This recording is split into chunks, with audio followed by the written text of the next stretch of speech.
See, Hannah White, 2 goals against 5th-ranked North Carolina. She's kind of the workhorse up top for the Bulldogs. And Jessie Dunn has played over 5,000 minutes in her Georgia career. On the other side, for Oklahoma, big night for Kaylee England tonight. Her 85th career start. She patches Rachel Ressler and Maddie Brem for first all-time in career starts in Oklahoma history. Ella Pappas leading the Sooners with 6 goals, and the keeper Caroline Duffy is second in the SEC in saves. And there is Kaylee England. What a fighter, what a fire engine that she has been in her Oklahoma career. Just try to take her off the pitch, Nick. Good luck. I'm not doing it. She has been unwilling to come off the pitch this year. She's played all 90 minutes in 6 consecutive matches, and she is now Oklahoma's all-time leader in career starts. She is going to soon be the career leader in all-time minutes. She is 215 minutes shy of that mark. Bulldogs get the opening touch. Long ball played in Georgia. They like to play the beautiful game, keep it on the foot of their stars, and then work it ahead just like this. An early chance, but that clatters just out of the reach of Denigan. Then back to the Sooner keeper. Caroline Duffy's been very good for Oklahoma. In fact, these 2 keepers tonight are 1 and 2 in the SEC in saves. Now, that can be a good thing and a bad thing. It means they're typically doing their job. It can also mean they've been under pretty heavy pressure in goal this year, Nick. I mean, when you look at Georgia's schedule, they've played 3 top 10 opponents, and so leading up there in saves, I mean, Brown has been excellent this season, and same thing for Duffy. Coming into a new program, a new system, you know, there were some growing pains at the start, but she was one of the main reasons that kept OU in a lot of those games. So both of these goalkeepers are extremely important. Jessie Dunn sends that ball out of bounds for the Bulldogs. The other thing you'll note about these keepers, very powerful legs. They can initiate offense quickly for either side. In fact, we'll see Caroline Duffy take a number of free kicks for Oklahoma. Mentioned Alexis Washington at the top of the broadcast. She earns Oklahoma's first corner of the night right there, Nick. And that's what OU needed. They needed her to get off to a hot start. She already has one. She already has that corner kick for us, so let's go. So Leonie Faber with the initial corner. It gets kind of hung up, sent out by Dunn. King chases it down for Oklahoma, and Clifton sends it back to the Georgia side. Nevaeh Johnson comes out of the pack for the Sooners. Now Washington trying to work wide. Deflects back to Faber. Top of the 18, serves it in with her left foot, and taken down by Maddie Baker, the Vanderbilt transfer. The Bulldogs initiate things the other way.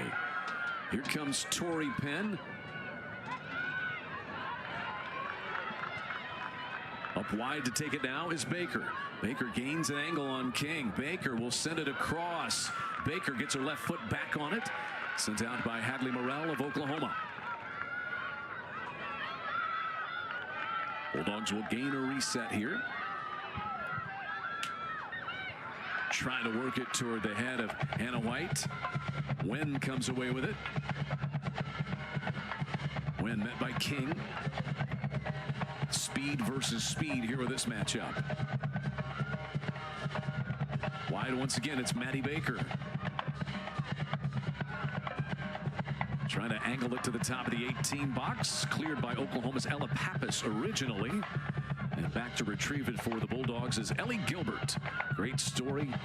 Back from injury to start the season opener for Georgia. Had a torn ACL, but Ellie Gilbert was back out there for the opener against Pitt. Sooners mount their counter threat. Morrell and Clifton, so good coming off the back row. They'll take it all the way as Morrell is attempting to do here. This will just move right on back to the keeper, Jordan Brown, to pick it up for the first time tonight. So one of the things you already see with the OU defense is they're not playing their traditional back four that they normally have. You see King coming out here to the left-hand side. Normally she's on the right-hand side. They've got Clifton behind England in that back four, almost looking like a sweeper stopper, which is now allowing Wolf to kind of go outside. That's got to be something tactical they saw when they were watching Georgia in film. It's going to be interesting to see how that kind of change in formation formation, that change in setup kind of starts at the beginning of this game. Bulldogs trying to work it to DeTrizio that time. Kadani McAlpine, his 3rd year as the head coach at Georgia. Man, he has turned it around quickly. They won the SEC Tournament Championship last year in just his 2nd season. Made it all the way to the NCAA Sweet 16. And that successful run at USC, including winning an NCAA championship back in 2016. Here's Weber for Oklahoma. Angle it toward Pappas. Stop and start for Pappas. Back to Weber.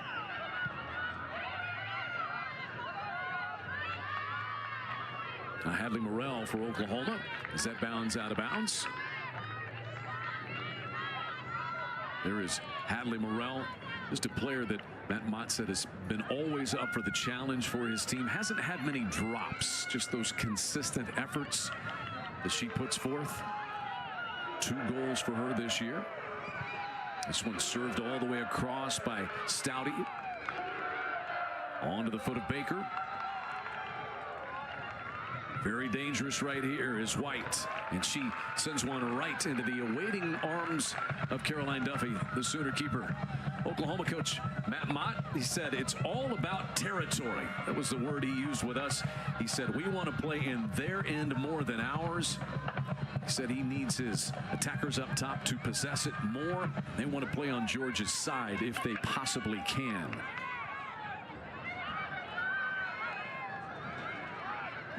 Sooners 8-3-1 overall. Very good at home. They've outscored opponents 26-5 on the pitch at John Crane Field this year. Penn tackles that ball away from King. There's Meredith King, transferred from Ole Miss, where she played last year. Certainly familiar with this Georgia program. 3 years at Liberty prior to that. And she has changed the back row for Oklahoma with her speed this year. This one headed forward by Stouty. Into the open area. Denigan trying to work toward it. Bea Johnson comes over for Oklahoma and forces Denigan to just kind of get rid of that ball. Back to the Sooner keeper Duffy. Georgia giving a lot of space to OU here. Yes, they have one person up, but they're giving the wing a lot of space to kind of be successful, which if they can find Washington, that's going to be beneficial for Washington. The past few games, every time Washington has got the ball, she's been double or triple teamed. So now that Georgia is kind of playing a little bit more tight, a little bit more direct, if they can get Washington in those 1v1 situations, OU is going to have a lot of success. It feels like she's already been a bit more involved tonight than, as you said, the previous couple of matches. And that just goes back to, you know, we've spoken to a few coaches, and one of the things they mentioned, they're like, Washington is very sneaky. You know, she's sneaky. You don't normally talk about her because she doesn't rack up a whole bunch of goals, a whole bunch of assists.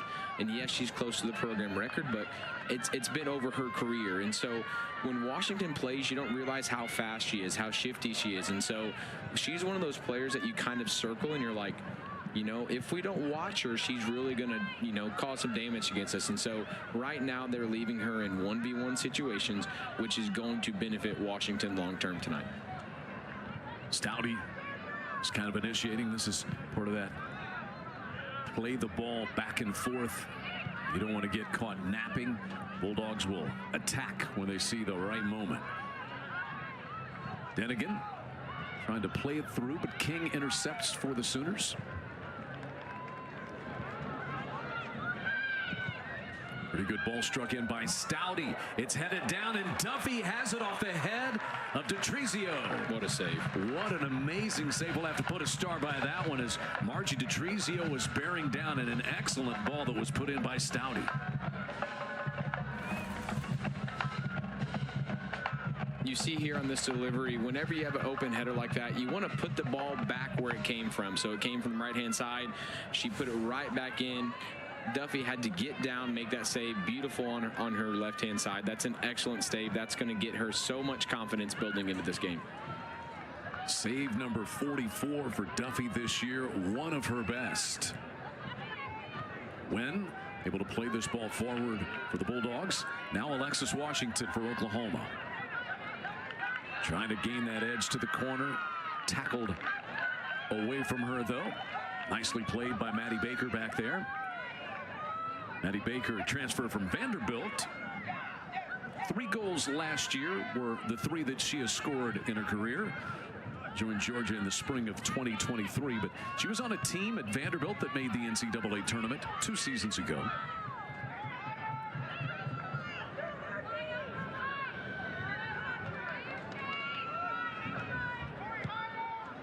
This is the game that Kadani McAlpine and his Bulldogs want to play.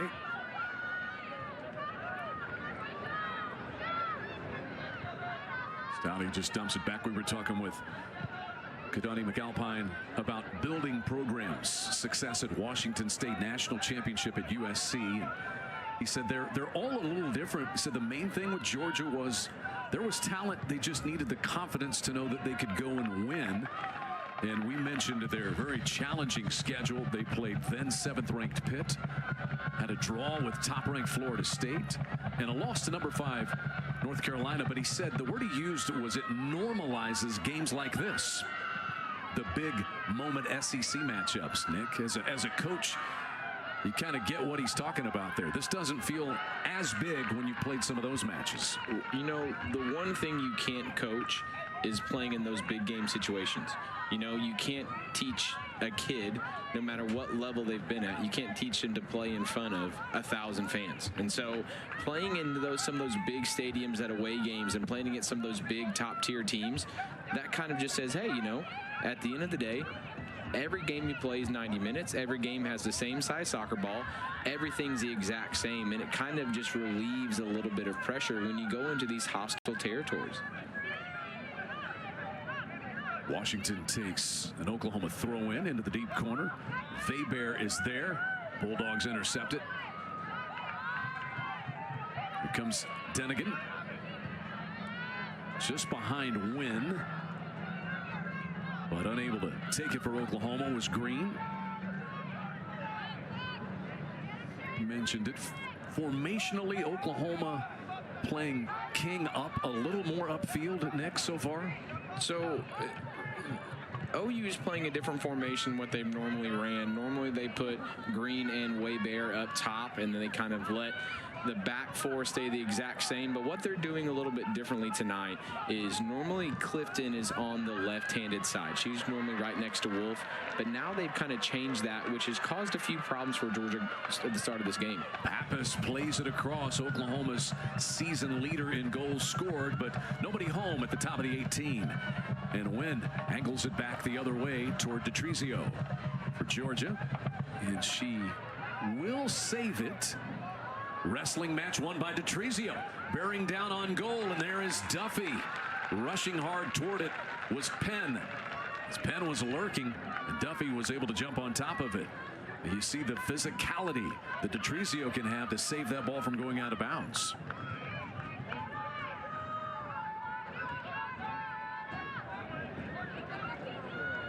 Now Duffy booted away with that powerful right foot.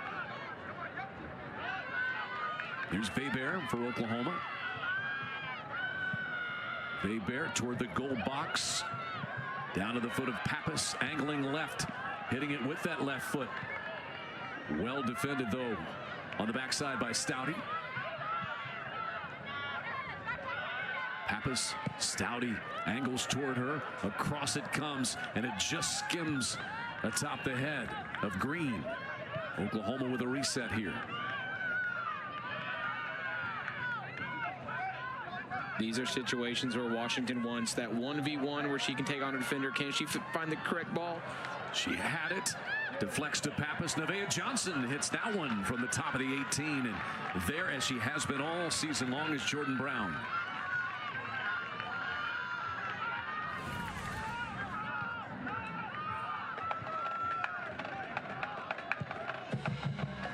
Wanting initially to find Green, it looked like. Nevaeh Johnson got that strike. Asking Kadani McAlpine about Jordan Brown. Just a big-time leader. He said she never looks stressed back in goal, and he said that helps the general welfare of the team. The keeper's not stressed. They're not stressed. You know, as a defender, whenever you just have a keeper who just knows she's going to make saves, it lets you kind of grow into the game and play differently, because that way it allows you to do things, it allows you to make tackles, it allows you to take risk you normally wouldn't take. And so when you've got a keeper like Brown back there who's, I mean, anything that come near, she's like, oh yeah, I can save that. It just allows you to play differently, and that is what has changed both OU and Georgia this season. They have a keeper who they can trust, who they can kind of just do things differently. Here's King. Wide left, Penn bangs into her and takes it. Penn so good back there. She and Hannah White are stepsisters, this Georgia team. Here's King toward the 18 box. Deflected out by Baker. And here comes DeTrizio trying to split Wolf and England. And now up to take it comes Hannah White. White up the left side. It deflects off of Hadley Morrell. And a Georgia corner kick, their first of the night, coming from the far post and drawn once again by Hannah White. 4 years at USC, where she played for this coaching staff, and then she was an integral part of the tournament win that Georgia had in the SEC postseason championship last year. Made the all-tournament team, tied for the team lead in goals. Important for her to come home, back near home, which is Atlanta for her.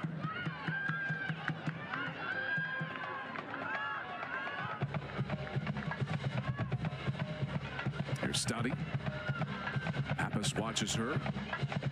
Stouty right back to the center. Redirecting Gilbert. Driving this one toward the Oklahoma goal box and headed by DeTrizio right there in perfect position, though. Once again was Duffy. Washington speeds the other way for Oklahoma. And we've already mentioned it, Washington's name a lot more than we have the past few games. Washington has already got more touches on the ball, put in more dangerous situations, and OU has already had more shots and more success so far. So whenever she has a good game, like we mentioned at the start of the broadcast, OU will be successful. Sophia Green put that one right on target. Green, 5 goals this year for the Sooners, a player that Matt Mott has said they have to have her. And she's seen her minutes go up as the season has gone along into SEC play, up from 40 minutes per game to about 75 minutes per contest now in league play. That's Sophia Green.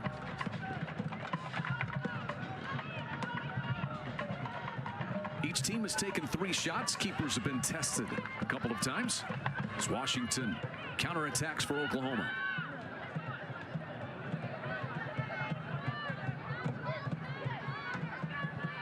To the edge. Will she reach it? She did not. It's out on the end line for a goal kick. But you'll often see her do that, kind of play the ball out in front of her and then try to win a foot race. And here's the thing. If I'm Coach Matt Mott, I'm not mad at that one bit at all, because now, I mean, giving her the ball and letting her do what she's been doing so far this game, you're letting her play into the game and letting her build her confidence up. I mean, right there, she took on 2 players. Yes, it was unlucky she didn't get the last touch, but you're giving her more touches, which that's what she needs. That is what they kind of need, that spark plug on both sides, which has helped OU so far this season. And I think that she's already, we've talked about her more. She's already had more touches. Something is going to come from one of her balls in today. Stouty kind of in the mid-range there, taking that one. Yes, it was a shot, but she was also kind of hoping that DeTrizio or White would be able to close in. Instead, picked up by Caroline Duffy, the Duke transfer. Player that Matt Mott and staff, they knew she was going to be good when they got her. And in the spring, they thought she could be really good. And she has been. Second in the SEC in saves so far this year. Penn takes this one for DeTrizio. England right there with her, and it bounds off of England, out of bounds for a Georgia corner kick from the near post. So you see there, that was a good ball in, but you see the difference in formation, which kind of caused that problem.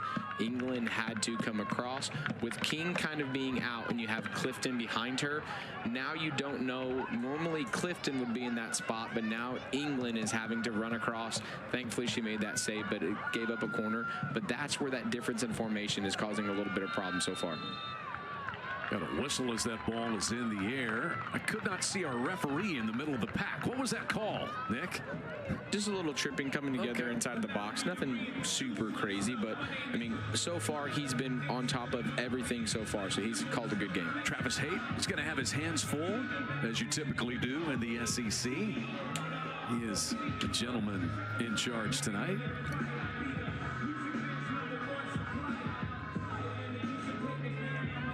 Duffy set to play it away.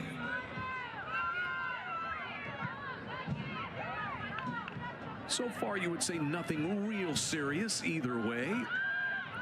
Though Duffy has had to make 4 saves. Only one has really been on point. And a couple of saves required of Jordan Brown so far. For the quality of both keepers, you would call those very easy saves on both regards. And so I would call those just kind of testing the keeper, getting them warm, kind of making sure they're staying into the game. We mentioned it earlier, Georgia likes to play the beautiful soccer, so they're going to try to lull you to sleep. They're going to try to pass, and pull OU out. And that's where OU has got to be solid defensively, because it's not going to be the first ball it's going to get them. It's going to be that second, that third ball. And you kind of can see whenever Georgia gets to play that ball in, OU's really got to pinch and make sure they're all matched up, because if not, Georgia's had a lot of success. And so you've really got to be defensively smart and defensively sound when you're playing against a team who is playing this beautiful soccer. Wynn plays it in toward Detrizio. And up to kind of get a shot away that time, I guess you would say, came Gilbert. Mentioned Ellie Gilbert, who got that look there. They've changed her role. She was a midfielder, now defending and playing a little more up. But coming back from her injury, Donnie McAlpine said they had to almost tell her to back off at times. She attacked that knee rehabilitation with aggression. Long ball toward King, taken by Penn of Georgia. Furness works it across. Now the Bulldogs slow things down. Cole Furness in the midfield, kind of one of those enforcers.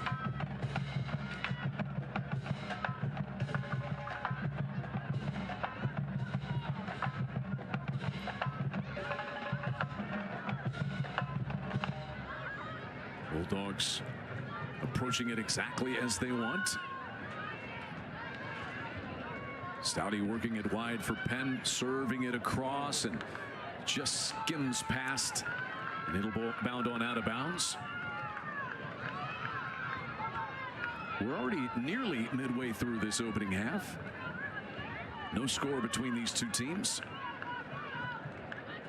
Georgia has 5 points in SEC play. Oklahoma has 4. Each of these teams with an SEC road win. Oklahoma with a road win at Texas A&M, and Georgia with one at Vanderbilt. Road wins in conference play are like gold.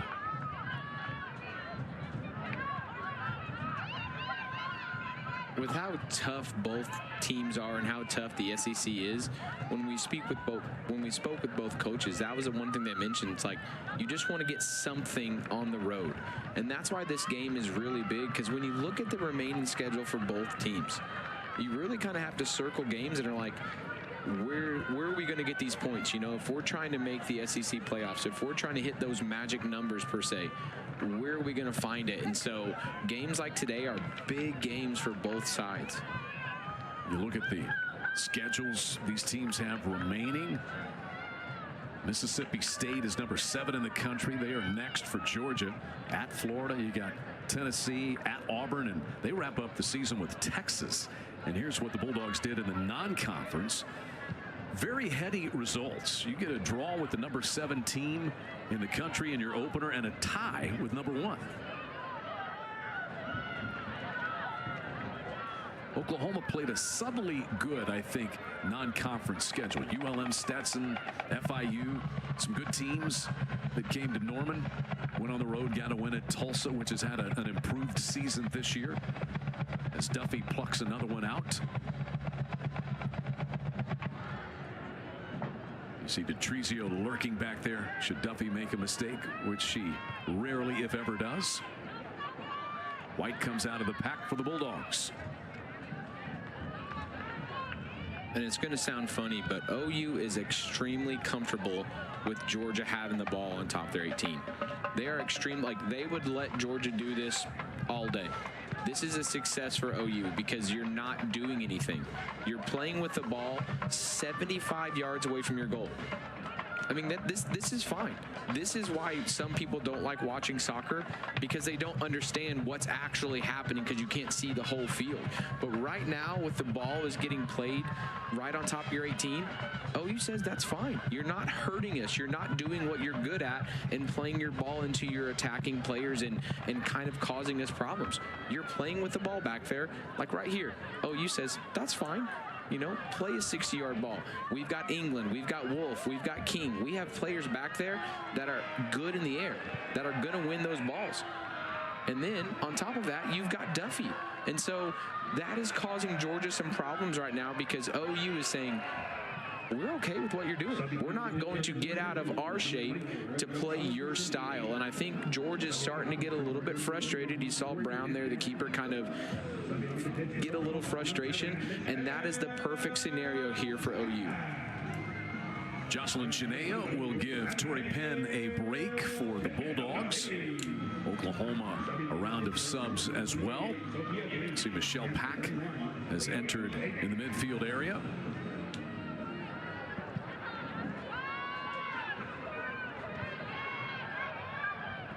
Sooners also have Abigail McNulty in there. She had a scary moment where she had to be taken off in their game on the road at Texas A&M. Good that she's out there, and that's her trying to attack the ball, but Brown alertly comes out to play it the other way for the Bulldogs.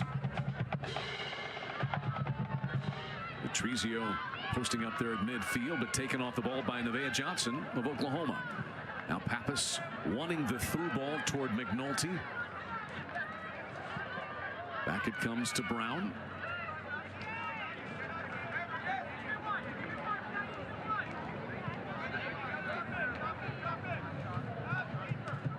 "18 minutes left in the opening half. Scoreless in the first ever meeting between Oklahoma and Georgia on the soccer pitch. Morrell heads this one forward, trying to stop it. Detrizio with a header. A little head tennis.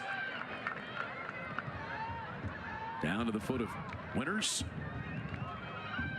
This cross for Detrizio could not quite gather it in, so Pack takes it for Oklahoma.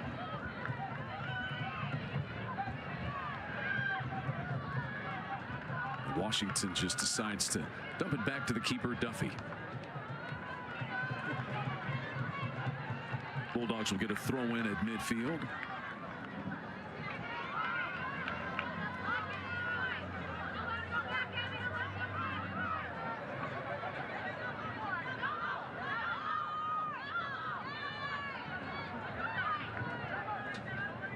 It still feels like both sides are trying to figure things out a little bit, and we're pretty deep into this opening half. As Kira Stouty throws it in for Georgia. The thing, what happens when you play a game like this, when you're Georgia, when you're kind of, I don't want to use the word baiting, but you're baiting a team to come and press you. What happens is, if the team doesn't press, what's your next move? What's your next step? And I think Georgia is having a little bit of problems with that, and so that's why they're kind of waiting to try to figure out what to do, because OU has had so defensively sound so far. They have said, hey, this is how Coach Mott wanted us to work on the week. Coach Mott said we've had a great week of training. We've really, been battling here on the field. And so he is really saying, hey, you're going to have to come and do something different, because we're not going to play into your hands. And so right now, Georgia is the one that's trying to figure out what to do. And OU is sticking exactly to their game plan, and it is working smooth. And both these teams are on a spot where they play one game in 11 days. And this time of the year, that's a big deal. feel you can get a little bit lighter with your work and get refreshed headed toward the final 5 games of SEC play? You can also practice a little bit, Nick. When you have a recovery day, you have the off day that's mandated. Sometimes it's hard to get practice time to work on a lot of things. And both these coaches getting some valuable time to do some of those things in this 11-day period. And I think you don't realize how valuable that is whenever you're really into the heat of your season, whenever you're playing Sunday, Thursday, you can't really do anything different. We spoke to Coach Matt Mott at the very beginning of the year, and he was like, hey, don't tell anybody our secrets at the beginning of the year. But then he's like, when we get into conference, everyone's going to know because we don't have time to change things. And so, you know, having that day to practice and having that day to really say, hey, we've looked at film. Here's what we're going to try to do, and it's something different. And you can really see OU really has put something different to the table, and it's really beautiful to see. These two head coaches have opposed each other twice. Once was 2022, Matt Mott's final season at Ole Miss, and the first season for Keidane McAlpine at the helm of this Georgia program. They also faced off when Keidane McAlpine was at USC and Matt Mott was at Ole Miss. That was an NCAA tournament match, and they have split those two meetings. Matt Mott won the NCAA tournament game, and Georgia won between Georgia and Ole Miss back in 2022.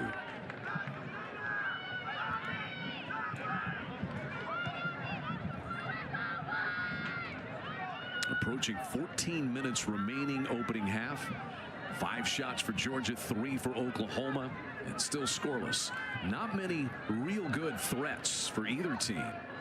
Bernis comes to take it, trying to speed around Pack. Dumping it off toward White. Now Wen drives one off the post, and it's in.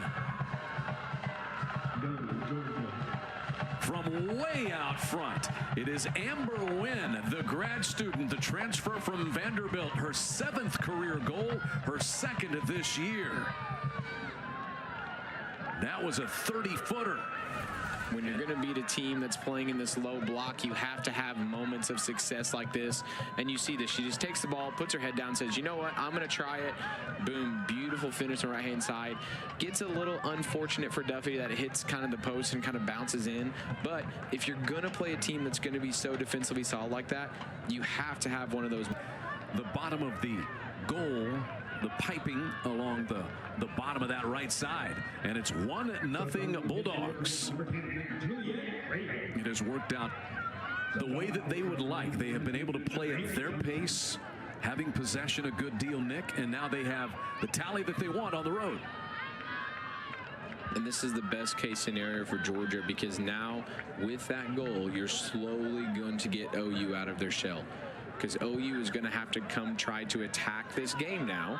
And so you're going to slowly start to see OU take a little bit more chances, which when you're playing this kind of more possession-based style, you're going to have a little bit more success for Georgia. And so this game might just open up a little, which is going to be a good watch. So if you're Matt Mott, do you tweak anything at this point? Do you try to be more direct when Georgia is possessing the ball, Nick, or do you just stick with what you've got so far? I think for the last 12, 13 minutes of this game, you stick with what you've been doing. It's not like it hasn't been working. You know, you've had Washington in great situations. You've had some chances to score. And so I think you continue doing what you're doing. And I think even going into halftime, if he's giving a team talk, he says, hey, we did exactly what we wanted to do. Georgia just had a moment of brilliance to really beat us. We were kind of just not defensively sound. We kind of stabbed and tried to get the ball rather than being a unit. And so I think if you're OU, you're really happy with what it's at. And if you're Georgia, you're saying, hey, now we get to continue doing what we're good at. So I don't think Coach Matt Mott is going to change anything. And I don't think if you're Georgia, I don't think you change anything either. Anna White asserts her presence, tearing across the 18 box and earning a corner kick here for the Bulldogs. Going to have a substitution for Georgia.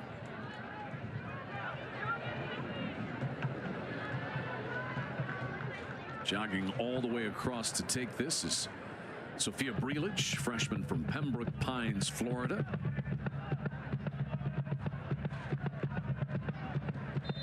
she will give Summer Denigan a breather. And into the side of the Oklahoma goal. So Amber Wynn, the native of Snellville, Georgia, who's come back closer to home to play for the Bulldogs now after 4 seasons at Vanderbilt. And there's Amber Wynn, her 7th career goal. Went to the 2nd round of the NCAA tournament at Vanderbilt in 2022, and she was on a Vandy team that won the SEC tournament back in 2020. Another Georgia sub coming on, and it's Deja Torbert, who is a great story. Graduate transfers, basically missed nearly 2 seasons with an knee injury. She is on now for Georgia. Heavy collision here as King goes down, and over the top of her came the Bulldogs' Jocelyn Chinea. Head the other way with an Oklahoma free kick. Only had 3 total fouls in this first half. And that just goes back to the style of game that we're playing. We're not really playing an aggressive game. This is the other side of soccer, which is kind of beautiful to see. You get the more physical side where you're kind of battling back and forth, but then you get this side where you're just really playing and you're really trying to outmaneuver, outplay the opponent, which is what we kind of see here tonight. And so it's just the different styles, and so that's what's kind of led to the less fouls so far in this game. Morgan Eichelbarner has come on as a late half substitution for Oklahoma with 10 minutes left in the first half.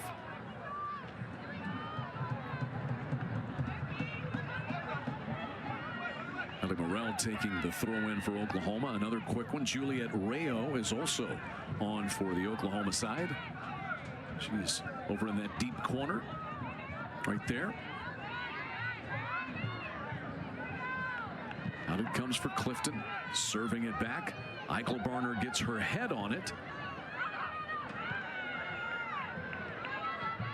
And now the Bulldogs initiate the other way. Stop and start here by Winters. Gilbert just so confident back there on the back row.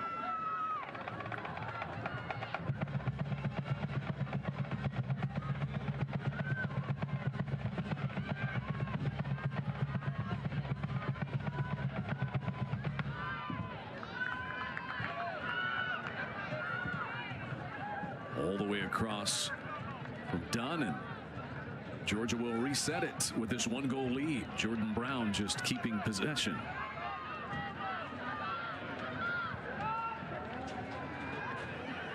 Winters up the right side. Chinea trying to reach it.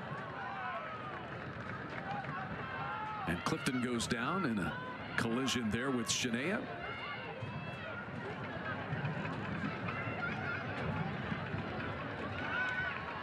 Eichelbarner for Oklahoma, but lost it.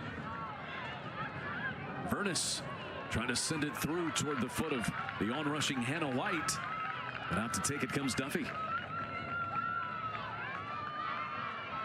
And that's where OU just has to be a little bit better there. If they lose the ball in their defensive half, just because of the way that Georgia plays, they've got so many numbers up, they're going to be out of position because everyone's trying to get reset. Everyone's trying to get back to where they need to go. And so if you're going to lose it, you have to instantly win it back like they did. Fortunate for the Sooners is the ball was kind of misplayed. But this is where you have to kind of have success. You've got to figure out how you want to play that ball. Can you find your forwards' feet? Can you find Weber, McNulty, Green? Can you find their feet and then kind of play off of that? And that's what they're kind of having a little bit of problems with so far. That would be my only kind of complaint they have going into this half.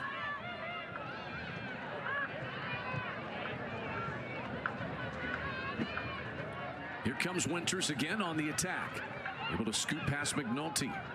Winters out wide for Chinea. Chinea back to Winters. Centering pass to Vernis. Loose at the Oklahoma 18 box. England hit it for Oklahoma. Wynn comes in to take it. Bulldogs nearly able to take advantage of that. Morrell comes out for the Sooners.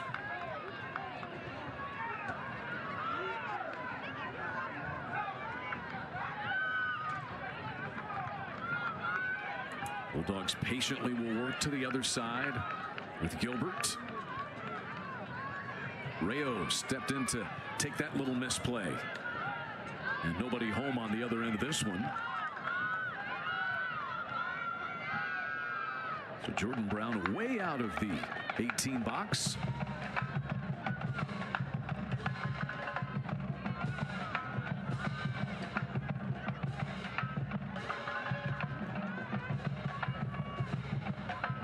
This is done. Now Oklahoma pressing forward just a little bit more as Vernis spins to midfield with it.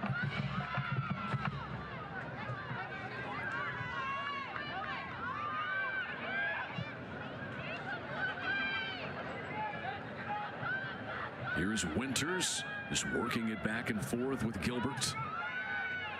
5:40 remaining in the first half. A goal by Amber Wynn. Second of the season, 7th of her career, as the Bulldogs staked to this 1-0 lead. Take a look around the SEC at halftime. Give you an update on what's happening.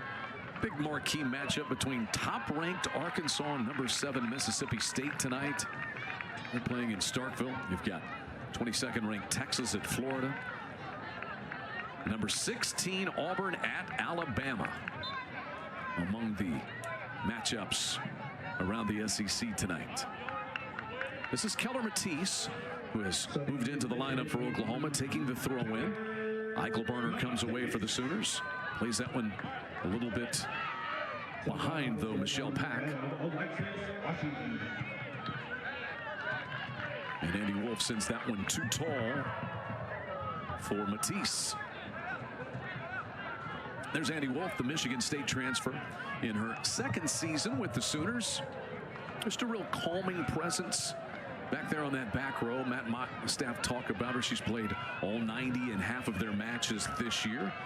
Had her sister Danny on this Oklahoma team last season.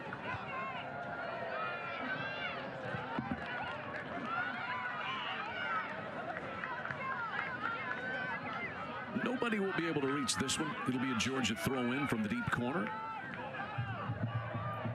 When OU's having success, they're not forcing the ball, they're finding people's feet. And so when they can kind of connect 1, 2, 3 passes like they have here, if they can connect 1 pass, 2 pass, and not force something and just into a situation, OU's giving Georgia a lot of problems. If we can find feet, if England finds King's feet here like that, boom, now we can go attack it. Now we can do something different. We got a corner out of that. When OU decides to keep the ball and not just lump it forward, because Georgia's sitting a little bit back like how their defense is, if they can just keep it a little bit, then initiate the attacking phase, that's when OU has success right here. So Keller Matisse will take this corner kick from the near post. It is Oklahoma's 2nd corner of this opening half. Sooners put Andy Wolf right in the middle of the goal box. It comes out, headed down, and just wide it goes. And I think Oklahoma was called for offside there, as Eichelbarner may have been past the final Bulldogs defender. Under 3 minutes left. Matt Mott and the Sooners looking for the equalizing goal. He said SEC matches are so close. In every match, each team will have 2 or 3 moments. Do you capitalize on your moments?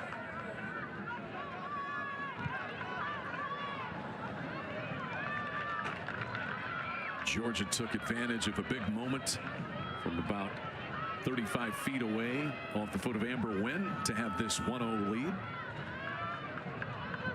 Oklahoma unable to answer just yet. An angle here for Chinea to send it across. Duffy lets it roll and cleared out by Hadley Morrell. Wynn speeds over to take it to the top of the 18 box. Nobody able to take it. Chinea. And that goes off the foot of a Sooner. There's Jocelyn Chinea, sophomore from Tampa. Played on the Puerto Rican under-20 national team in the 2023 CONCACAF Women's Under-20 Championship. Torbert able to take it, find Chinea.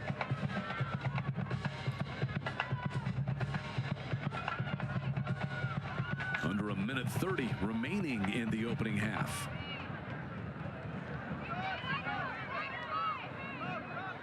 If OU is going to press, now is the time. They haven't did it all the first half. Now would be a time to kind of try something different. I would just kind of, whenever they find the spot where they want to press it hard and just go all out and see if you can get something in these final few minutes. I would have McNulty just charging the keeper right now to try to change something up to see if you can force Georgia into a mistake.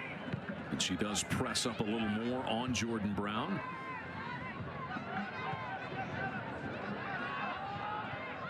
Rayo had it for a moment for the Sooners. Now King will step in and take it. She finds the foot of Eichelbarner. Dunn King drops it nicely in the corner for Rayo. Once again, Gilbert reaching it first. Gilbert just so steady back there, and as we said, a bit of a new role for her this year. 4 career goals for Ellie Gilbert, but playing more on that back line now.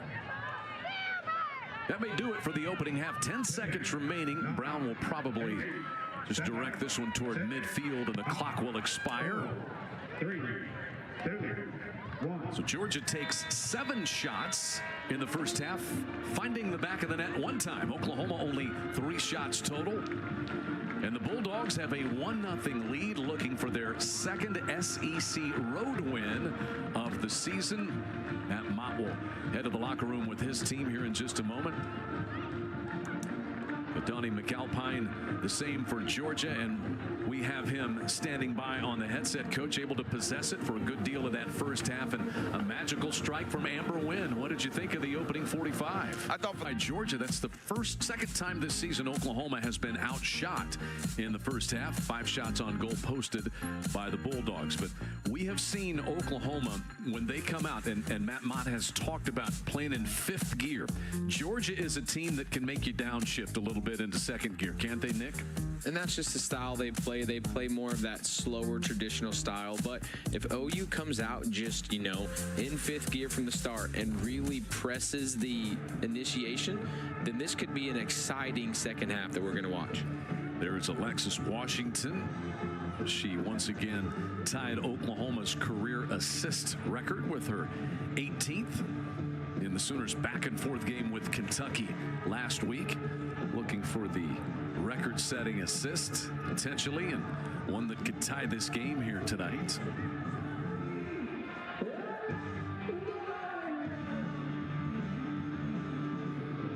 Oklahoma has been so good at home this season. They have outscored opponents now 26-6. They are 5-1-1 when they play at home this year, but they will have a tough battle. And in Georgia's style, as you said, they're almost harder to beat when they get the lead. In fact, Georgia is 5-0-1 when they score first. It allows them to possess and run the clock, and we saw them do that a bunch in the opening half tonight.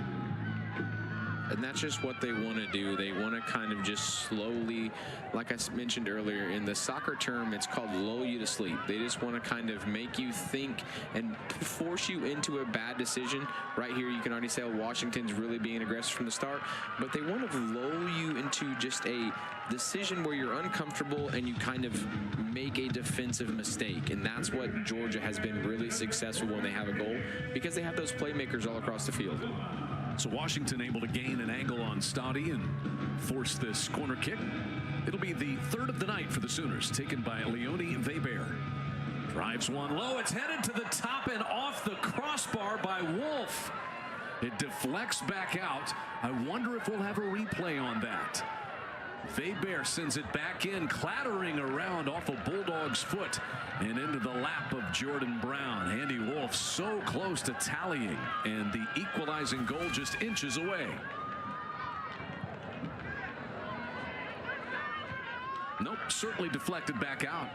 Looked like it hit the bottom side of the crossbar, though, Nick. Unlucky there for Wolf, but as Coach Matt Mott said, they're going to go goal hunting from the start. That is the perfect case scenario for the Sooners here at the start of the second half. Just winning an early corner and then hitting the crossbar. OU has came out in attack mode. There's the unflinching Brown just playing that ball out. Get her team the chance to catch their breath as Denigan tries to angle back the other way. Gilbert plays it wide.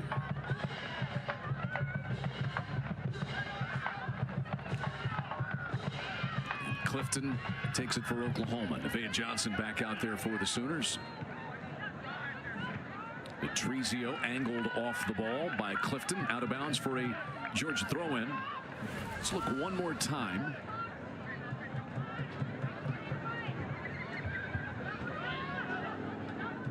Yeah, certainly didn't come across, but by far the most threatening that Oklahoma has been tonight, and it comes off a set piece.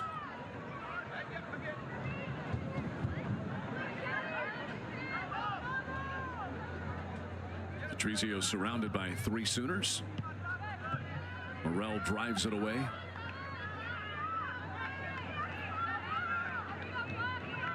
There is Margie Petrizio, the Georgia leader for the season with 7 goals.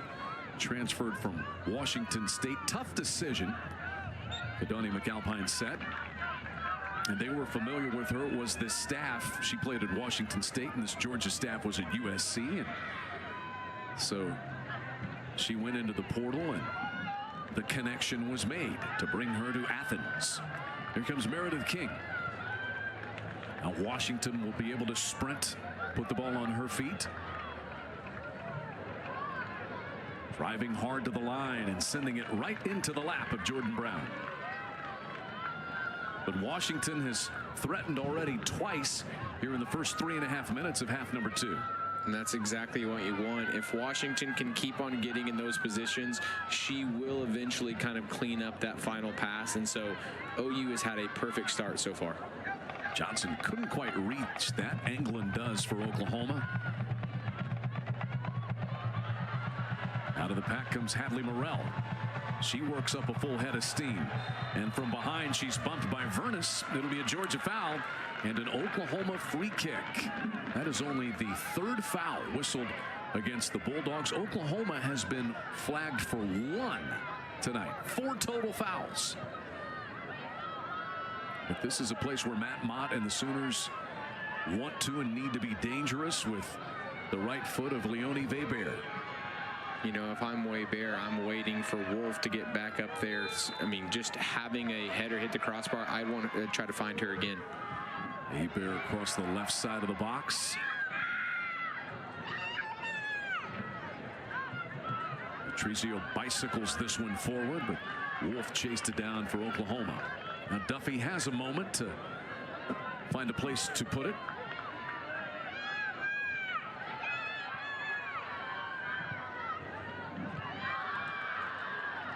Pappas intercepts that attempted clearance. Morrell couldn't quite get to it as Wynn cut in front. Nevaeh Johnson being the enforcer that Oklahoma wants her to be. She was able to take Denigan off the ball there. This one dropped back toward Pappas. Back and forth with Green. Green sends it in. An offside call against Green. Is it a formational difference, or is Oklahoma just in a little different gear to start this half, Nick?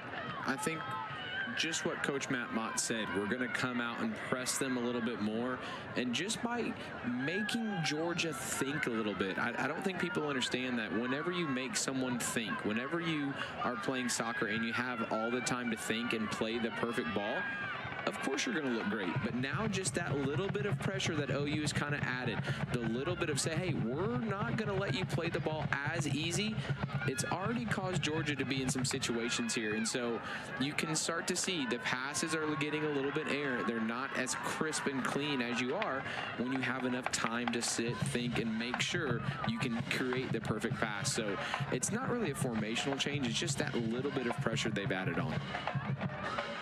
Washington trying to post up. Had that wrangled away. And out of the pack comes DiTrizio. Stepping to it, White with an angle. And Andy Wolf cut her off and sent it out of bounds. Good matchup there. Physical defender in Wolf and a very physical attacker in Hannah White. And if you're Georgia, those are the moments that you want, just because with OU kind of pressing up a little bit higher, now you're going to kind of be out of position. So that moment for Georgia, that's what they're probably going to look to try to attack in the second half, because they know OU's slowly going to start to press and get out of their shape. Donnie McAlpine looks down the line. White couldn't quite get into it. DiTrizio plays it back. Breelage strikes and fires it just over the top. Had a decent look at that top left corner, but Sophia Breelage, who came on in the second half and starts half number 2, could not quite land it. Beautifully done back and forth to get herself some clearance. As we said, the freshman from Pembroke Pines, Florida, had her first career goal earlier this season against Kennesaw State.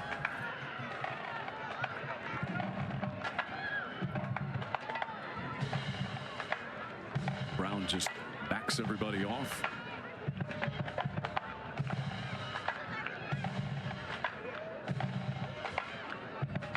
She will let some time tick off the clock. The drum line here tonight, part of the Pride of Oklahoma, just adds a little ambiance to this soccer match, doesn't it?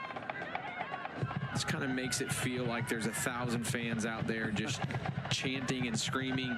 And as a player, that's just one of the things you just live for. You live for those moments where just you can't hear yourself think, and you're just playing in these big game matchups. And that's what happens when you come to a place like this. And that's the kind of atmosphere OU can bring. And so that's why the first goal is extremely important for Georgia.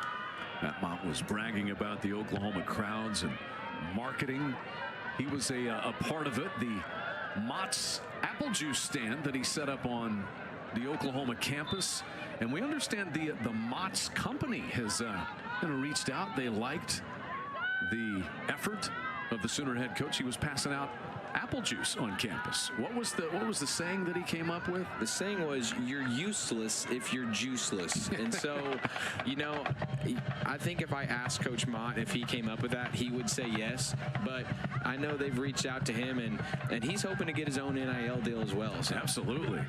Take advantage of all you can. Up high for DiTrizio. England goes up with her. And King clears it out the backside for the Sooners. Now about 9 minutes into half number 2. The only goal came in the 31st minute by Georgia's Amber Wynn. Out with it is Denigan. And just trickling back to Caroline Duffy, the Oklahoma keeper. She's made 4 saves.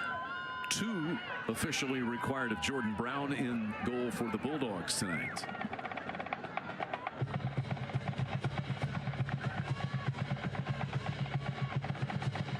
Little shorter kick taken by Breelage. King watches Breelage across with her left foot. DiTrizio dangerous, but there comes Duffy right on top of her goal box to take it. If she hesitated one more second, it would have been the 8th goal for Margie DiTrizio this year. Well played by Duffy. It's excellent to come out of her position. Duffy somehow found an ounce of space. If she can control that touch just a little bit, then she may be on to her 8th goal this season. What a career. DiTrizio had 26 goals in her time at Washington State. She has scored 7 this year for the Bulldogs. Breelage trying to work this one long. Wolf just heads it away over to King as the Sooners reset. Skimming back toward Morrell all the way across, and don't know if she was trying to work that into the area of Green. She just kind of mishit it there. Yeah, I don't think she thought she had that much time. She had the defender pressing. I think she could have actually took 1 or 2 more touches there to kind of put herself in a more dangerous position. But overall, excellent play from OU, not being afraid to shoot and still pressing up high and trying to create chances.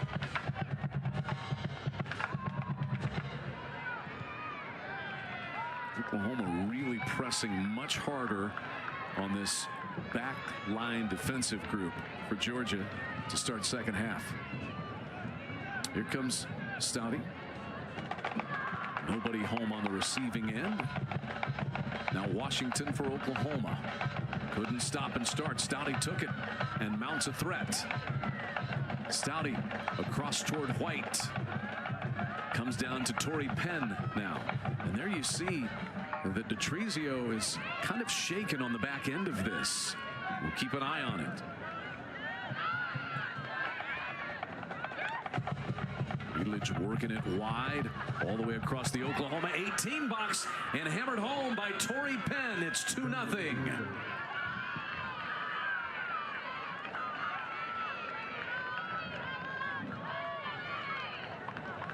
Dangerous ball just inside the top of that 18 box. And the Bulldogs take a 2-0 lead in Norman tonight. And like we mentioned, whenever you lose the ball in your defensive half, we had the ball got stolen from Washington there, and now all of your players are kind of all over the place since the ball gets played out wide, and they just had too much time to play that ball in. And then when it gets to the middle, you just don't know where to step, whether to go, because you just are out of position. And so that's where you're going to get punished if you're OU. The moment that you switch off defensively and you're kind of losing it in areas that you're not used to, that's when you're going to have problems. And so OU now has an uphill battle to climb the second half. Oklahoma with Alexis Washington trying to serve this one across. Nobody home on the receiving end, and clearance gained here by the Bulldogs. Andy Wolf reaching it, and then I think she'll be called for the foul as she and Penn got tangled up. No, they'll call Penn for the foul. So Torrey Penn, her 10th career goal, her 4th this year. Grad student, and she and Hannah White are stepsisters, but a 5th-year contributor for this Bulldogs team. But the sisters on this team, Donnie McAlpine was telling us, in all honesty, it's a lot like what a soccer team is. You're not blood sisters, but you're just super close, working in the same direction. And Torrey Penn and Hannah White have been teammates for a long time. Now they are officially teammates on this Georgia roster.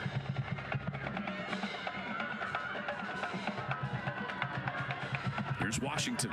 Oklahoma needs to put one in the back of the net, gain a little momentum. But the defense has been strong for Georgia so far tonight. That one cleared by Stouty. And Oklahoma going to substitute here fairly early in this half.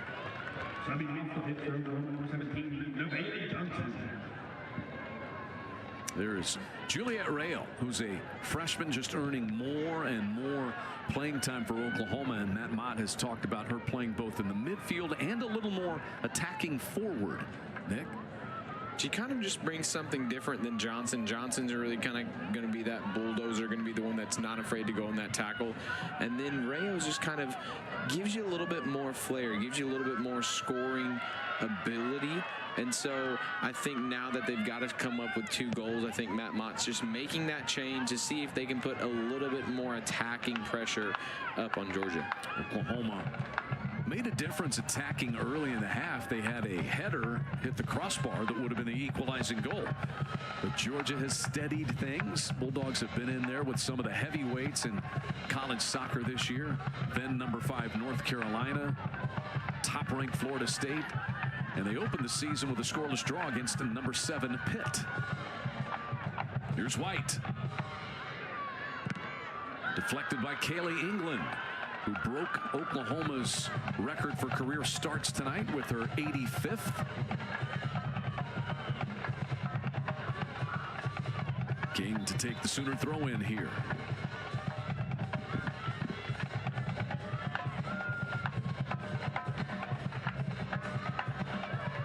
Weber trying to bicycle it over the top to herself. She'll get an Oklahoma throw in.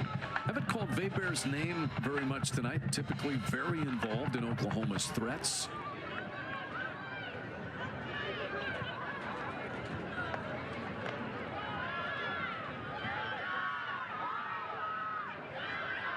Morrell got shoved down. Thought for a moment there would not be a foul call, but Summer Denigan gets rung up for that one. 5th foul called against the Bulldogs. Oklahoma just 1 foul tonight. And now Weber a chance on a free kick.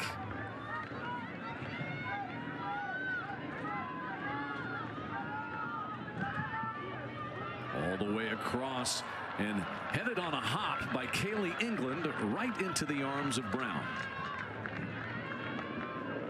And that's a difficult ball to play because you don't know whether to play it more towards the keeper. But with Brown being as good as she is, that changes the ball and that changes the delivery that you're going to play. And so that was just kind of the best case scenario. England got her head on it. Unfortunate not to have a little bit more power on it. But that's just a difficult ball in that kind of situation. You know, whenever you have a goalkeeper who's a little shaky, it gives you a little bit better of a ball to play because you can say, hey, let's put it right on the goalkeeper. Let's just go attack it. But with how big and how aggressive and how good she is, you don't know whether to loft it, whether to drive it. It changes up the style of play that you want to play on these free kicks. For Oklahoma, we see an appearance from Abigail McNulty, and Green will get a breather. There's Green talking with Oklahoma coach Matt Mott. No doubt we will see her re-enter as you can in the second half of collegiate soccer.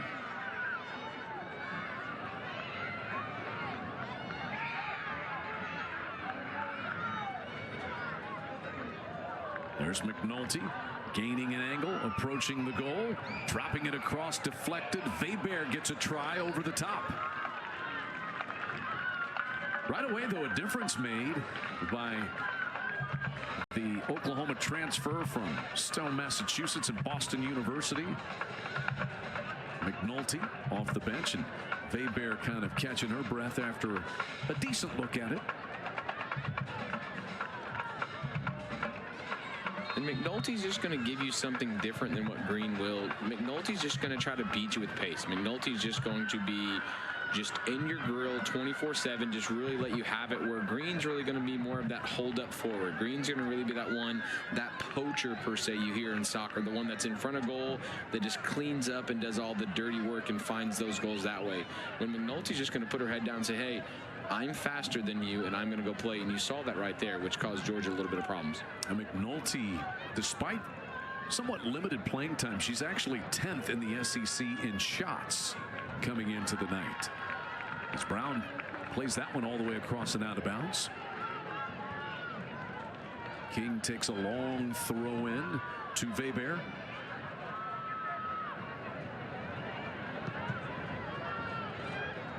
Patrizio tries to backheel that one and does. Clifton there for the Sooners, and here comes King.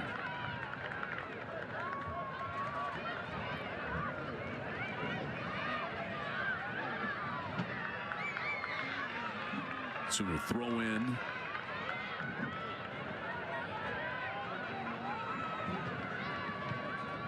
Weber gains another throw.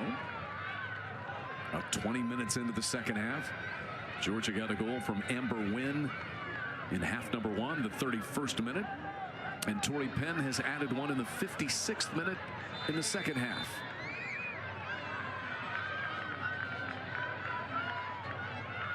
Looks like everybody's okay as Sophia Breelage looks fine. She'll start back the other way, and Jordan Brown will be able to take a little time off this second half clock. Time the ally of the Bulldogs. And you think about it, Nick, typically to get to the SEC tournament, to get into that event, to be safe, you probably want to have, what, 13 points? 13 points would typically get you in. It's been about what it's been in the past. 12 or 13 points is really kind of that sweet spot. And so that's why this game was so important for both teams, sitting at just 4 and 5 respectively. You've really got to say, hey, where are these points going to come from? And you see Washington here, beautiful run. If she can find that final ball. But Morrell, too strong with the right foot, sailing over the top. Washington threatening. Morrell an opportunity, but could not cash in. A little bit fortunate there on the touch, but that's the kind of things that Washington can do. And right there, that's the moment we talked about at halftime. You're going to have 1 or 2 chances. Can you capitalize on them? And that's going to be a chance that you circle when you look back at this game. Like, that could have been a deciding factor. Allie Morrell unable to convert what would have been her 6th career goal, or 3rd this year. Morrell, the junior from Prosper, Texas.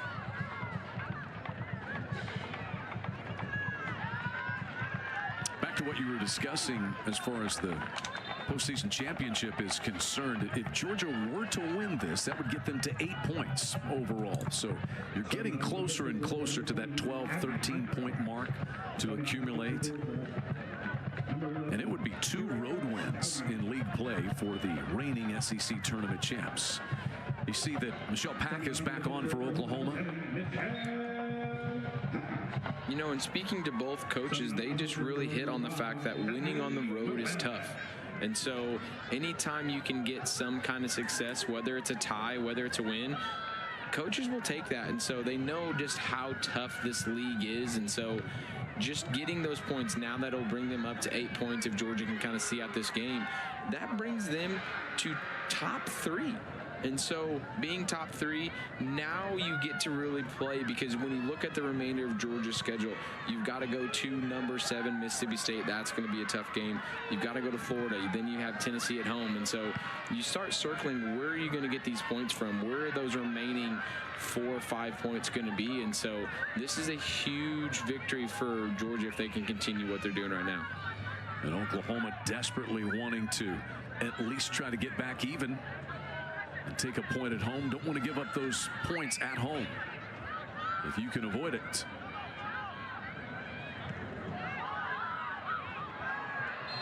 Andy Wolf goes down. That'll be a foul against the Bulldogs. And Jocelyn Chinea not happy with that call from Travis Haight. Thought maybe she was contacted first. There's Matt Mott, the Sooner head coach. He's been through this before. He knows his teams at Ole Miss were able to make the SEC tournament 10 of the final 11 years that he was head coach. Double-digit wins 6 of the last 7 seasons he was in Oxford. Here's Alexis Washington again. Between a pair of defenders, still on the goal, and deflected out. Well played. I believe that was Gilbert who came up to deflect it. Just over the top of Rayo. McNulty couldn't quite get to it. Here comes White. Trying to start the counter threat. Now she'll just let the Bulldogs possess it for a little longer. And one of the 2 things OU really has going for them right now, if you've coached soccer at any point in time, you've always heard the term 2-0 is the scariest lead to have in soccer. Just because 1 goal puts you into the game and then you just have to have 1 more to score, but it kind of just changes everything. 2-0 is the scariest lead. And the second thing, OU is still creating chances. I mean, Washington has looked as dangerous as she has this season. And so if they can just continue doing that, if they can just find 1 or 2 of those moments, OU is going to get right back into this. And they still have got about 21 minutes left. And so there is still a whole lot of time in this ballgame. Once again, Washington splitting 2 and threatening. He's had a very good second half. Can the Sooners take advantage of the threat that she has been? 20 minutes remaining. Here's Weber with another corner kick. And up high to grab it is Brown. Standing tall at 5'11". The junior from Las Vegas. 5th nationally in saves coming into the night. She had 75 coming in, and she's now up there. That is her 3rd tonight, so she's at 78. That's only 1 fewer than she had all of last year. Still got 5 matches left. I think she's going to beat that record pretty easily in these last few games. But she's just a brick wall back there. Everything that comes to her, she just has an answer for.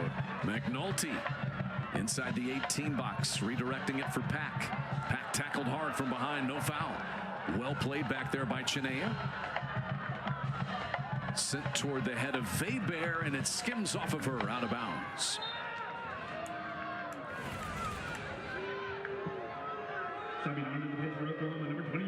Yeah, it looked like Chinea got her foot there first, Nick, to poke it away. What'd you think? It looked like a really good tackle, to be honest. I mean, that right there is a great tackle. Yes, she did get the defender, but she got the ball first. And the law of the game is if you get the ball first, I can still come through you a little bit, but I have to make a majority of my contact with the ball first. I think that's a beautiful tackle. Yes, it was from behind. Yes, that's a risky tackle to be making on top of the box, but that was just a textbook tackle. She kind of did what's called a hoof tackle, where you kind of scoop it, and she touched the ball first. Yes, she did follow through with the man at the end of that, but everything was I think was an excellent tackle right there.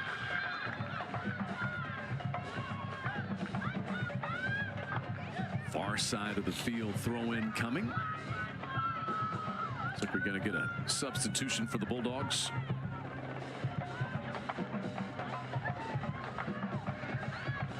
Back out is Tori Penn, who scored the goal earlier this half in the 56th minute.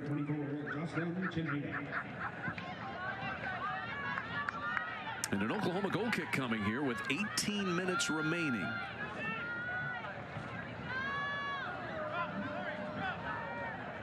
And if you're OU here, you have to win this first ball.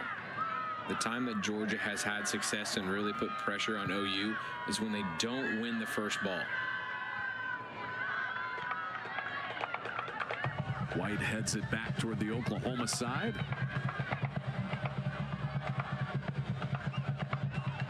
Sooners have Sophia Green back on at a forward spot up front.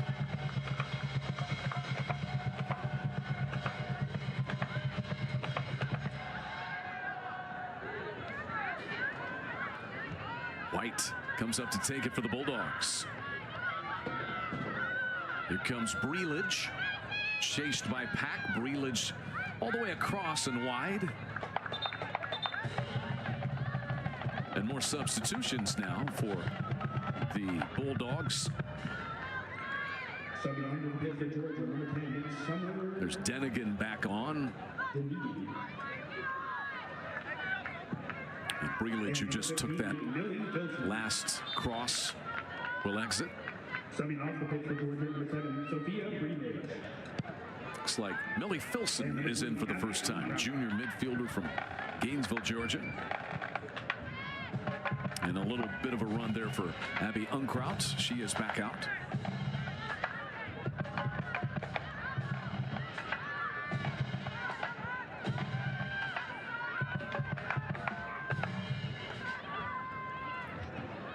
Georgia able to just run some clock at this stage with a 2-0 lead. This is Devin Winters. And Washington circles back the other way for the Sooners.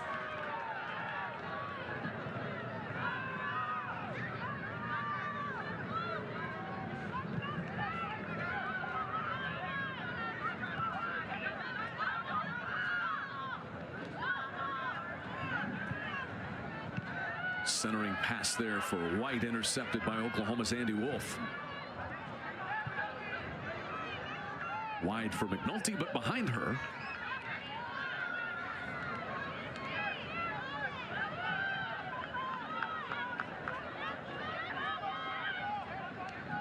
And with 15 minutes left, I'm afraid this game is going to get really open here quick, because OU has got to score. And so OU is going to slowly start to press and press a little bit more, which is just going to give more space for Georgia to run in this back line. And so this next 15 minutes could be extremely exciting. Just looking at the SEC scoreboard, Mississippi State hanging on to a 1-0 advantage over Arkansas. They are also in the second half. Florida has beaten Texas 2-1.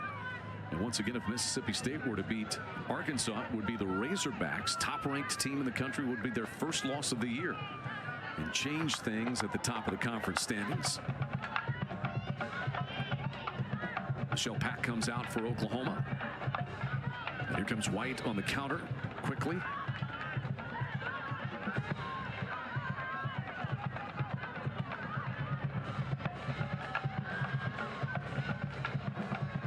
Green couldn't work it through for McNulty. This one will come back to Winters, and Georgia just resetting to the other side. Another very good night for Ellie Gilbert on the back line. As we said, coming back from a knee injury that sidelined her in time to make it for the season opener this year. Here comes White.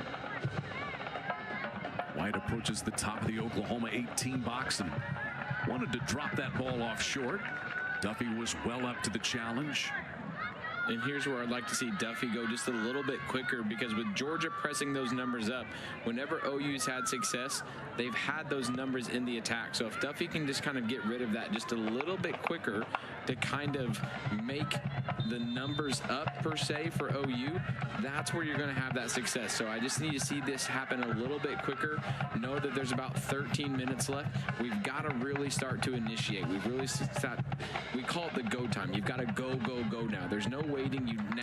You're kind of throwing everything in the kitchen sink at him. You've got to get that goal to change the way this game's going to go. But the Bulldogs have been able to hold Oklahoma off since Torrey Penn's goal in the 56th minute to assume this 2-0 lead.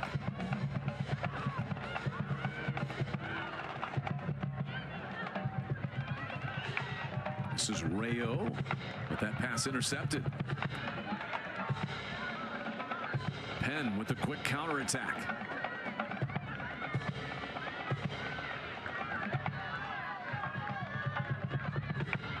McNulty trying to get the return pass. Furness able to cut it off and shut it down, though.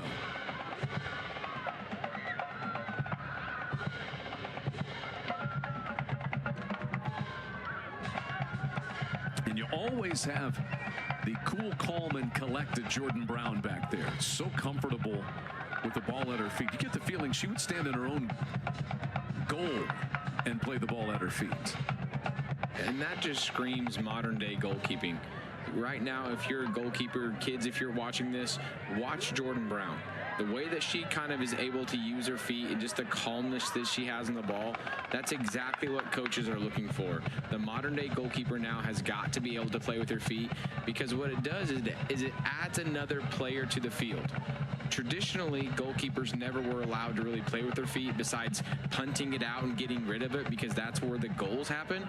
Now they're saying, hey, that's actually an extra defender that we can have. Let's use them. Let's use them to our advantage so we can kind of have numbers up no matter where we're at in the field. So Jordan Brown is just exceptional with her feet, and she's an exceptionally good goalkeeper. Oklahoma threatening a bit with that cross. Now here's Washington turning. Winters keeps an eye on her. She sends it across. It skims off Green's head and volleys back out to Penn. England intercepts for Oklahoma. It's a good series of play here by OU, just really winning the second ball, and they've just got to just clean up that final pass. And so everything they've been doing, they've been sending up. You see the Georgia coach trying to pull his players out of this box. They know that OU is really putting the pressure on here. And OU, that was a great, excellent spell of run here. The Donnie McAlpine's team is about 11 minutes away from a very critical SEC road win, potentially, here in Norman. Oklahoma substituting once again. Faber is back on. Ella Pappas has returned to the Sooner lineup.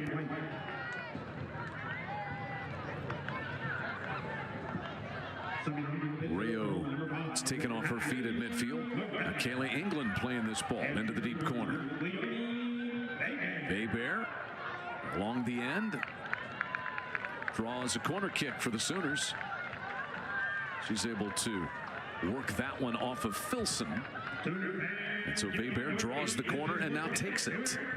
In those situations, you want to either score a goal or get a corner, and that's exactly what you got there from Weber.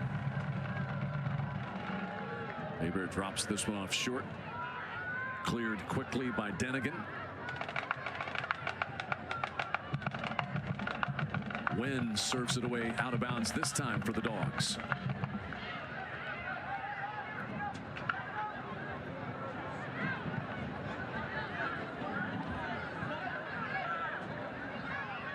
And just wide and out of bounds.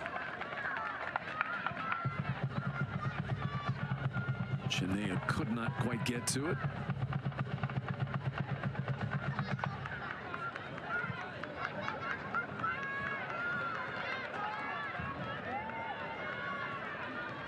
Here comes King for the Sooners. Now Washington draws a corner kick. Just kind of baited Winters into coming up and hitting that, didn't she? That's what Washington just does so well. The ability to kind of say, hey, I'm going to wait, boom. There's a reason why OU has been in the top 5 for SEC in corners this year. It's because of how crafty Washington is. Weber driving it across, punched down by Brown.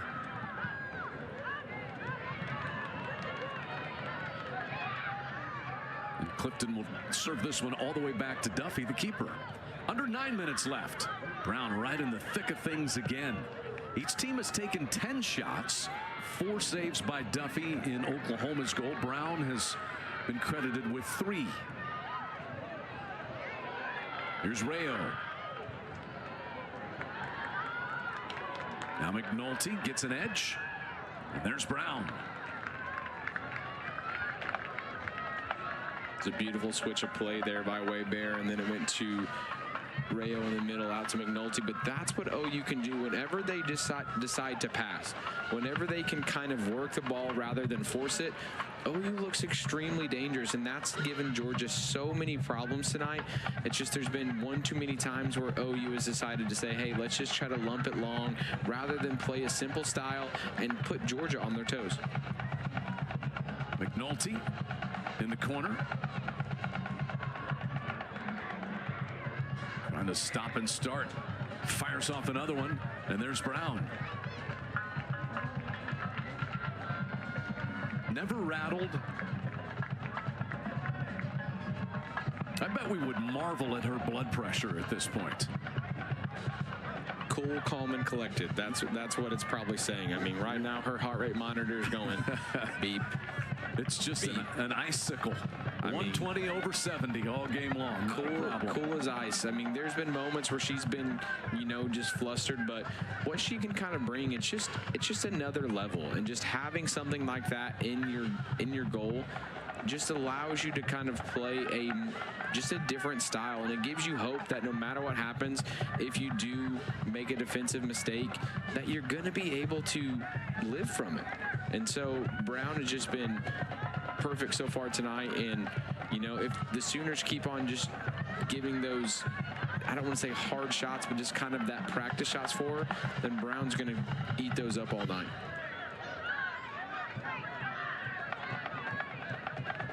Kayla Jackson has entered the lineup here for Georgia in the final 7 minutes of this one. She's a freshman from Claremont, Florida. Here's Kaylee England. Going to go all 90 once again tonight is England. It'll be the 7th straight match that she has done this on a night where she has become Oklahoma's career leader in starts. And England will soon become Oklahoma's career leader in minutes played. Over 7,400. In fact, she's over 7,500 for her career at this stage. Here she is.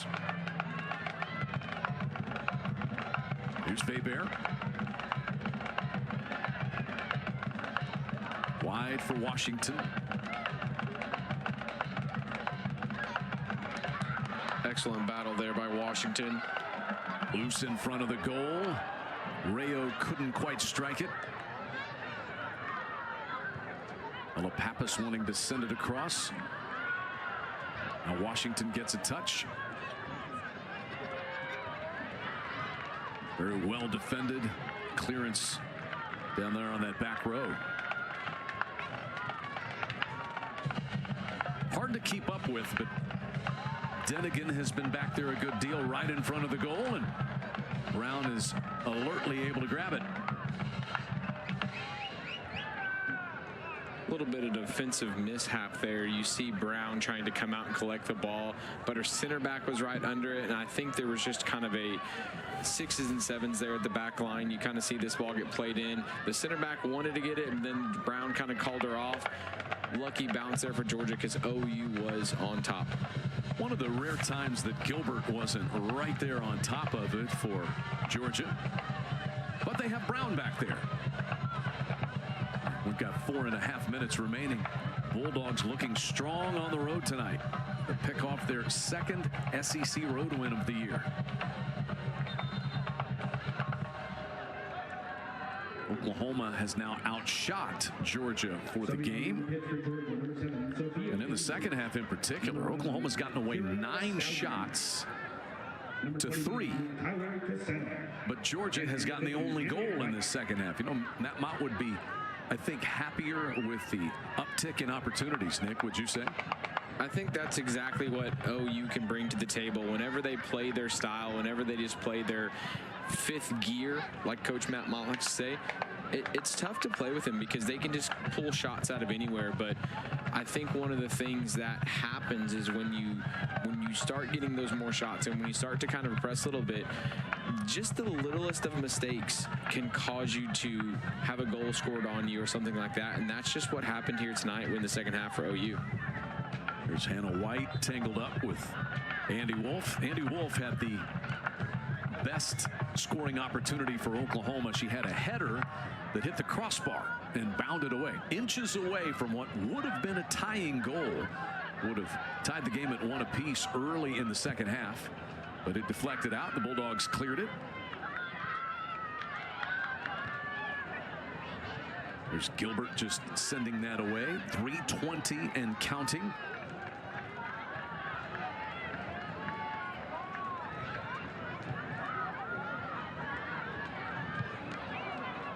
This one served across, and here's Weber dropping one toward Morrell. Wynn heads it forward. Now Rayo for Oklahoma. McNulty, yep, bounces back to Brown. She'll be able to run another 30 seconds or so. Got to be pleased if you're Kadani McAlpine and this staff for Georgia to go on the road. And the word that he used that really caught my ear when we visited with him was it normalizes games like this when you go and play top 10 teams early in the season. And so then you get in the thick of a battle on the road and conference matchups, and you don't flinch. This Georgia team has not tonight.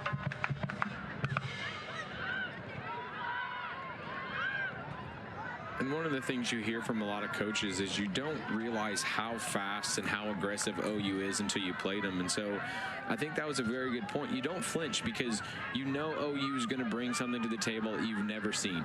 That speed, that aggressiveness, that ability to have so many shots. And so Georgia has kind of taken that and weathered that storm the whole night. Got a foul call back upfield, out near midfield, in fact. Minute 45 left.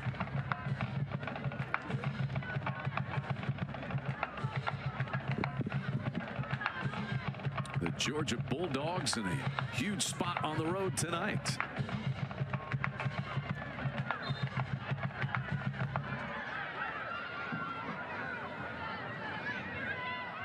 Free kick time here for Leonie Weber and the Sooners.